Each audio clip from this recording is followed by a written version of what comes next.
So, and regarding the changing consumer, I'm going to give you a couple of examples, I would say, more from my own experience, and especially also from the technology perspective.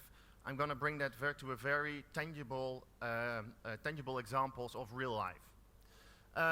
So if you look at change, and when we speak about change, you hear a lot about the developments going on at the moment, but actually now is the slowest pace of change you will ever experience. We heard some examples this morning about how fast things are going to change from understanding the human brain, for example. But if you think about this is quite scary for a lot of people because they think we are in the fastest changing world ever. This will only go faster and faster and faster. And I think for a lot of the brands we also work with, but the brands that we speak to, this is sort of scary starting point to think about it. And the other one is about the connected consumer and how this connected consumer has very different behavior. These people are connected to each other, they're connected to the devices. It's not about the size of the screen, it's very much about the experience they're having, and we will talk a little bit about that also. So, if this is your future target group, and you have some of these people at home, of these kids, these teenagers, then you know that they are very different in how you approach them. And you better be bloody interesting and bloody relevant for them if they want to have to do anything with your brand, any interaction with you. So you have to think about smarter and more impactful ways of actually reaching these people very deep. And for me, this is my advisory board which inspires me. My kids, 6 and 9 years old, and I'll give you a little bit of example about how they think. Because these people are very different. They live in a very tech-savvy household, I have to say, because of my job. But it's interesting to see that if you give them access to all this technology and different way of thinking, things are very different for them. And we have been growing into the world where things are different, and we've been told things are different. They are born in this world. So their whole starting point is very different. And I'll give you some examples. 6-year-old boy has to make a presentation for school. What do you normally do? I would say in 2000, he would take an encyclopedia. He's still using books. He's still looking through them.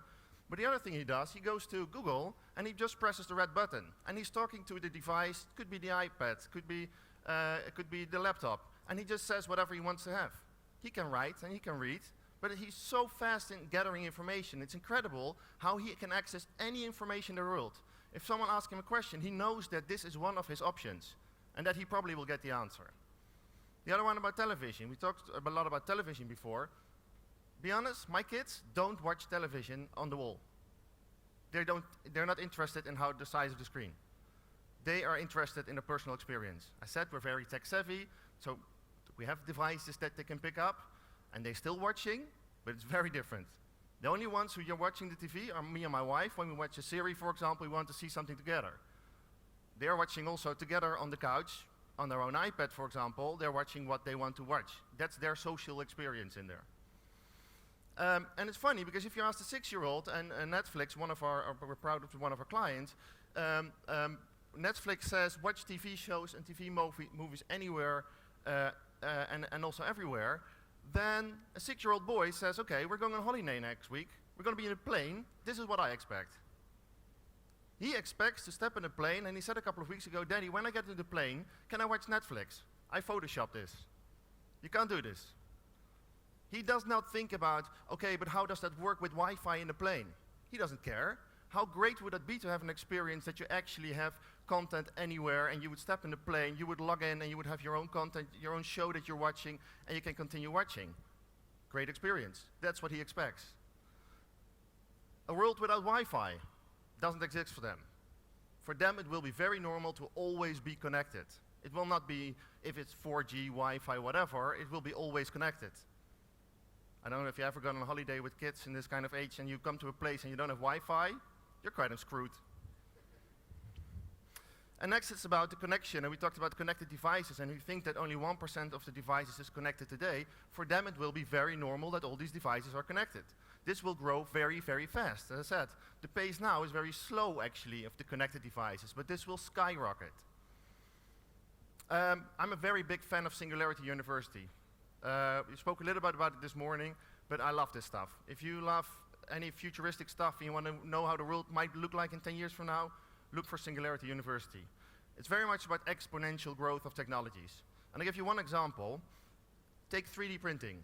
3D printing is around it was invented in the 70s. And it is small, very small, till the point that now it's sort of starting to pick up. And then you get exponential growth. And that's what's happening with a lot of technologies.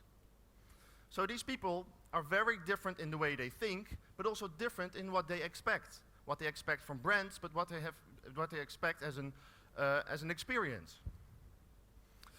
So, if you want to reach these people, you better be impactful. You better create content that really sticks and that slaps these people in the face, that wakes them up and says, I want to be connected with this group. That's what you need to do. And content, and the content strategy is not doing social media. Some marketeers think, well, if I do social media, if I want to have a content strategy, yeah, but I'm on Facebook. That's not what it is. It's really about thinking, not trying to fake to your target audience, but trying to think how you can reach them really deep with a true story which has been around your brand for the long term. And I want to give you the following example, which is actually done by, in the US, a campaign from an organization who's actually against violence with guns. And instead of putting billboards and TV up there and say, stop using guns, they actually came up with the following idea, which I'll show you. And keep a good eye on how the people actually walk into the store, especially in the US, how they walk in almost buying a pack of milk, and how they walk out. Can you play the first movie?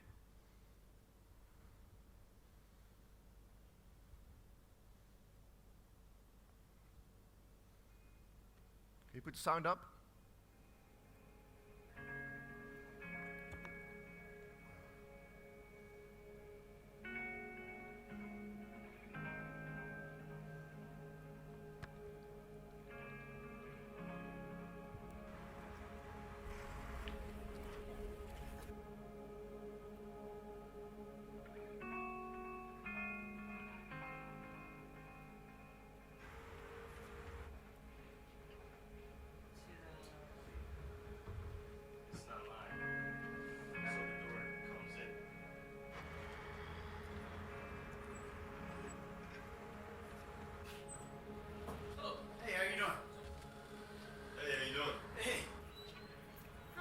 You're interested in a gun, right? Oh, yes. Okay, cool. You looking for something for what, target practice or Protection? More for just protection, just safety.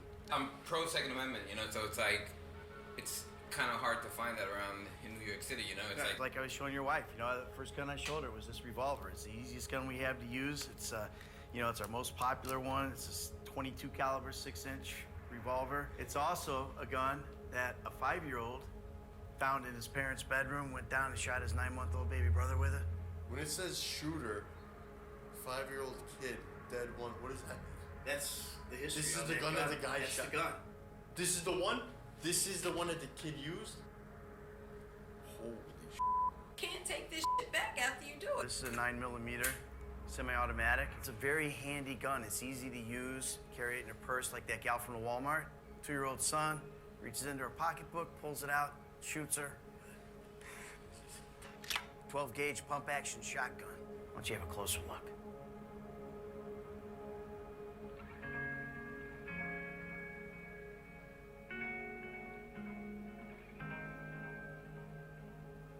I was pretty blindsided by just the entire history of every gun in the store. And it made me actually think, I'm not gonna buy that gun. It made me think twice, and I would not buy one. It is one of our rights, but my opinion has definitely changed. I don't feel safe with the gun. You don't want to be the Walmart case.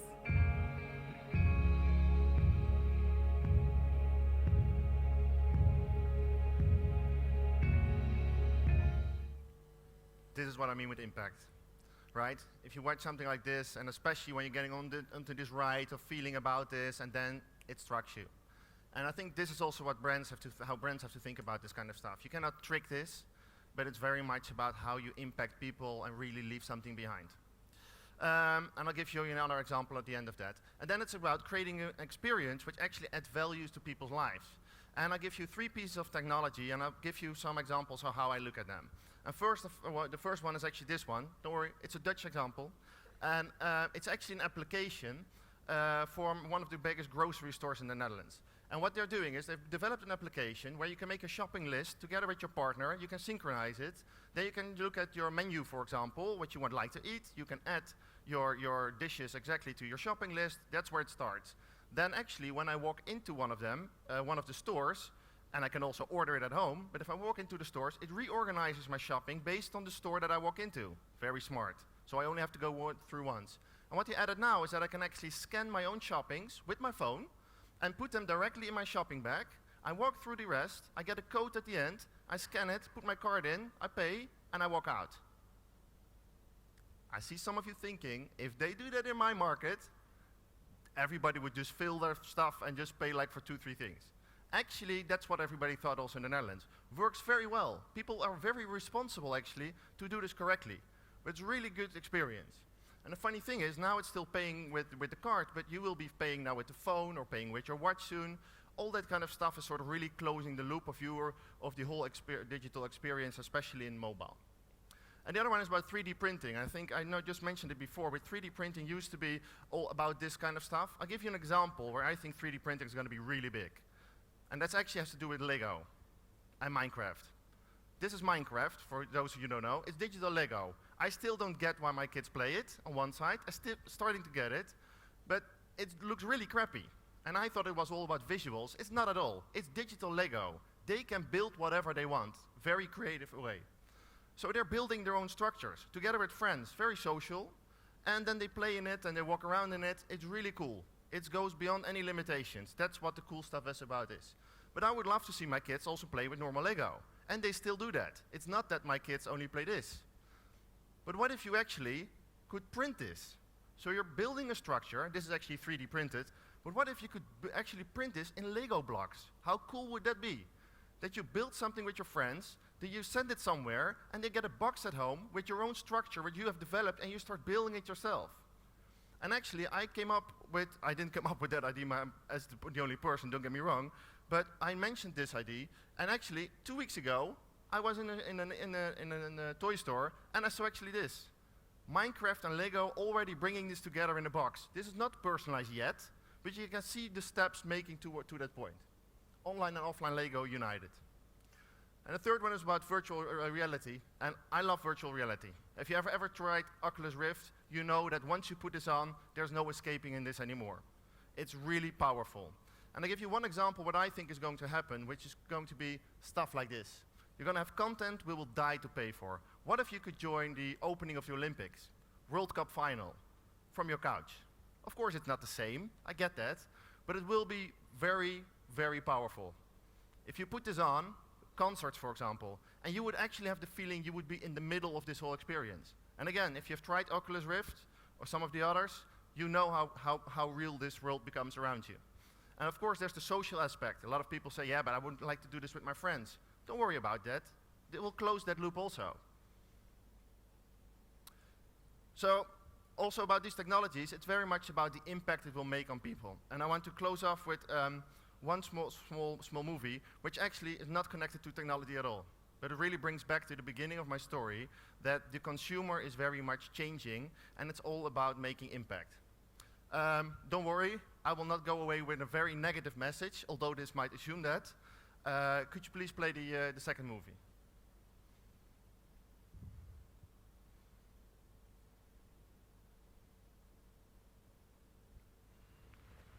Sound up? Can I give you some info? Morning, sir. Take a leaflet. Leaflet, guys. Morning, buddy. How are you? Would you like to take a leaflet? Fuck the poor? Would you like to take a leaflet, mate? What do you mean, fuck the poor? Fuck the poor. Fuck them. That's disgusting. What's all this? What do you think you should do? It's hard to get a job if you ain't got a place to live. I came from a poor country. She just fucked me as well, yeah? They've hit rock bottom. There's a reason for that. You should be thinking of a better way to get them off the street. The guy's cold down there, gotta give him a blanket. Is this a joke? We're gonna become bitter, bruv, inside. I've been homeless for 2 years. You've got no fucking heart. I don't respect that at all. You're just standing there like an idiot. You not think it's too far? That is offensive. Fuck out of here.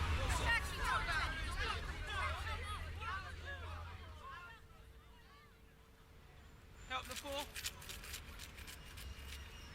Anyone got any spare change, folks? Help the poor.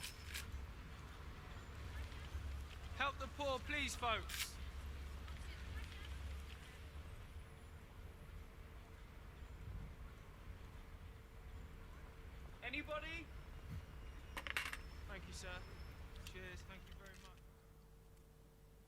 again, impact, right? This is not about technology. It's not about that you need all this technology to actually make this kind of impact. I think this is personally, I think this is a great example also. And then to round off, what I see to a lot of marketeers that I speak to, this is one of the biggest challenges that I see what a lot of marketeers have to cope with. Do not predict your own behavior on your target audience. People tend to think, okay, but I would never do that. So my target audience would probably never do that. That's a big mistake that you can make. That's it. I'm around all day. If you have any questions, or you can reach out to me. Thank you very much.